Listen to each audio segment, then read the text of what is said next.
Assalamualaikum warahmatullahi wabarakatuh. Kembali lagi bersama saya Yuli Afrianus, TKSK Kecamatan Ciung, Kabupaten Dharmasraya, yang selalu menyajikan sebuah informasi tentang bansos maupun pelayanan masyarakat miskin. Nah, di sini posisi saya adalah sebagai TKSK, Tenaga Kesejahteraan Sosial Kecamatan, dalam bentuk penginputan data yang dilakukan bermitra dengan negari, dan kita lebih dekatnya sama Kesra dalam penginputan data masyarakat miskin untuk dijadikan data di TKS. Nah, untuk kali ini saya akan mencoba untuk menjawab beberapa pertanyaan dari teman-teman. Yang pertama kemarin itu ada tentang permasalahan bansos tahun 2022 ya. Ya, kita tahu bahwasanya bansos 2022 jauh berbeda dengan sebelumnya. Yang terutama adalah bansos BPNT atau sembako. Kenapa demikian? Karena pada tahun 2021 itu biasanya kita melakukan transaksi di e-warung dengan menggunakan kartu seperti kartu kredit dari Bank Mandiri, lalu kita gesek di e-warung, lalu kita dapatkan dalam bentuk sembako.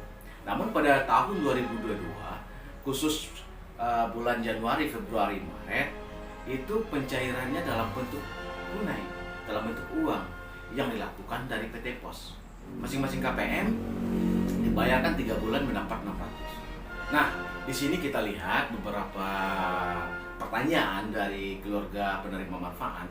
Kenapa beberapa bulan terakhir saldo kita nol? Ini perlu kita sampaikan. Yang pertama, saldo nol pada hari ini memang tidak ditransfer oleh Kemensos terhadap rekening Mandiri, pendistribusian melalui PT Pos. Ya, itu perlu diingat. Kartu e-warung kita ataupun kartu BPNT memang bulan Januari, Februari, Maret tidak disalurkan dana oleh Kemensos terhadap kartu kita. Kemensos melakukan pencairan atau pendistribusian bagi KPM sembako melalui PT Pos. Jadi PT Pos memiliki Danom. Danom file dikirimkan ke Nagari. Pos langsung mengirimkan ke Nagari. Artinya apa? Dulu biasanya kan kita sebagai pendamping TKSK, kita mendapatkan datanya, lalu kita berikan kepada e-warung, yang dapat ini, yang dapat itu, seperti absen. Itu memang ada. Tapi pada hari ini dilakukan oleh Kemensos memberikan data terhadap PT Pos. PT Pos langsung memberikan data atau nama-nama KPM, keluarga penerima manfaat tersebut, terhadap Nagari. Nagari membagikan kepada Jorong, dan Jorong memberitahukan kepada nama-nama yang ada dalam Danom PT Pos tersebut. Ini ya. Apabila kita tidak diberitahu, padahal kita adalah KPM sembako, tapi kita tidak dikasih tahu sama Bapak Kepala Jorong, artinya bukan dia tidak mau ngasih tahu. Artinya nama kita itu belum ada di dalam Danom PT Pos. Karena ini perlu kita ingat, karena ini ada tahapan-tahapannya. Kemarin sempat suzon bahwasanya ada beberapa KPM itu menyalahkan beberapa pihak. Jangan, karena ini ada tahapan oleh Kemensos. Tahapan demi tahapan itu tahap 1 aja berapa kali tuh? Tahap 1 aja belum selesai pada hari ini. Berapa kali penyaluran, udah masuk ke 3 kali penyaluran per Nagari tersebut, masih belum selesai tahap 1. Belum selesai, masih menyelesaikan tahap 1, udah 3 kali ke Nagari, itu masih penyelesaian tahap 1. Jadi mohon sabar. Setelah tahapnya sudah selesai dan nama kita juga tidak ada di dalam Danom PT Pos, atau kita tidak diberitahu oleh pihak Nagari, berarti namanya nggak ada di Danom. Lalu ini bisa kita bantu untuk mengumpulkan data yang tidak keluar namanya pada Danom PT Pos, padahal dia biasanya menerima sembako di e-warung. Itu akan kita rekap, dan itu berupa kita buat dalam bentuk laporan terhadap pihak yang terkait. Kita laporkan terhadap dinas melaporkan terhadap biasanya Korda melaporkan terhadap Kemensos. Karena ini ada berjenjang-jenjang ya. Jadi di situ. Nah, Dan pertanyaan lainnya, bagaimana dengan kartu kita yang dari dulunya nggak pernah masuk? Waktu pencairan penambahan terakhir ada beberapa data yang tidak masuk saldonya. Dia padahal sudah menerima, dan ini belum ada jawabannya dari Kemensos. Apa keterangannya? Nggak ada, belum ada. Ini mohon maaf, belum ada. Rekapan ini sudah kami sampaikan terhadap Korda kemarin, tapi karena ada permasalahan pengalihan itu, maka ini pengalihan masalah, baik itu masalah Korda, masalah pendamping, makanya kemarin itu terbengkalai, dan mudah-mudahan besok bisa terselesaikan atau diberikan jawaban oleh pihak Kemensos. Ya, itu. Seterusnya ada lagi perlu kita ingatkan, ketika ada warga yang mendapatkan sebuah informasi tanpa ada pemberitahuan dari institusi yang terkait, baik itu dinas sosial, baik itu nagari, baik itu dari Kemensos, itu jangan pernah diterima. Karena ada beberapa informasi yang kita dapatkan dari masyarakat, ini itu, padahal itu adalah hoax. Kemarin juga didapatkan informasi, ini dapat itu, sebenarnya hoax. Ya. Cuman perlu kita sampaikan, ada juga informasi yang penting, makanya tolong simak video ini terus, karena saya juga akan menyampaikan, memperpanjang informasi dari Kemensos melalui video ini.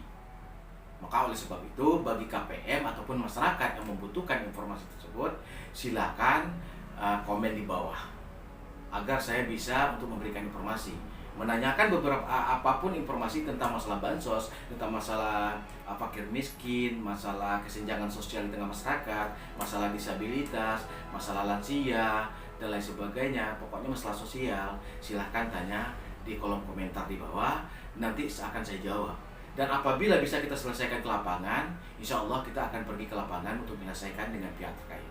Kita akan ajak pihak yang terkait seperti dinas sosial, nagari, dan penginputan data secara online. Kita akan langsung laporkan secara online, sebab kita memiliki beberapa laporan kita, laporan kita itu online. Kita bisa langsung laporan ke pihak dirjen kita, ke Kemensos. Ya, ini apapun yang terjadi di lapangan, kita bisa langsung input pada hari itu, bisa kita laporkan langsung sampai.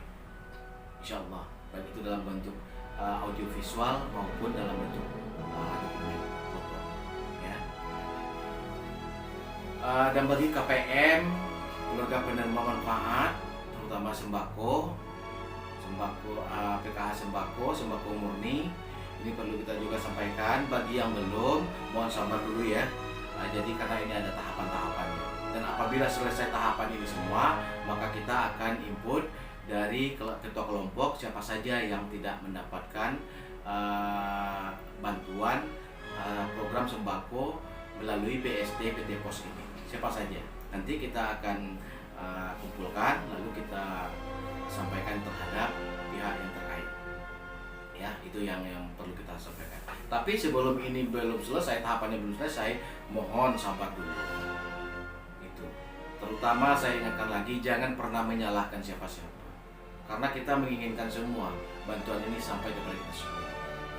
Karena sebab wewenang ini tidak bisa dilakukan sepihak. Misalnya saya melakukan wewenang seperti itu, seperti ini, nggak bisa, karena kita terkait. Saya hanya sebagai pengawasan, sebatas pengawasan. Ya, ini sebagai pengawasan. Tapi dalam penetapan itu yang lebih tepatnya, penetapan orang penerima itu apabila ada namanya atau pengusulan berikutnya, itu kita tidak sebagai pendamping atau sebagai pengawas, itu kita tidak bisa menyampaikan lagi, karena ini harus melalui musyawarah nagari, musnak. Data-data baru yang layak untuk dimasukkan itu harus melalui musyawarah nagari. Oke? Nah, mungkin itu dulu jawaban saya terhadap KPM yang belum mendapatkan program BSD KPM sembako dari PT Pos. Sebagai wejangan saya atau jawaban saya atas pertanyaan bapak-bapak atau ibu-ibu, mungkin sudah terjawab, dan silahkan berikan pertanyaan-pertanyaan yang lain kalau seandainya ada, nanti akan saya jawab juga, karena jawaban saya ini sangat berguna sekali bagi KPM penerima manfaat, keluarga penerima manfaat ini. Karena saya ini sifatnya universal, kita juga meliputi seluruh KPM yang ada di Indonesia yang menyaksikan video ini. Insya Allah akan kita bantu. Meskipun beda pulau, beda provinsi, saya akan bantu. Sebab nanti saya juga bisa berkoordinasi bersama teman-teman atau mengarahkan KPM untuk menyelesaikan masalahnya di daerahnya. Insya Allah saya bantu. Ya, oke, hanya itu dari saya dulu. Banyak maaf. Wassalamualaikum warahmatullahi wabarakatuh. Salam kesetiakawanan sosial.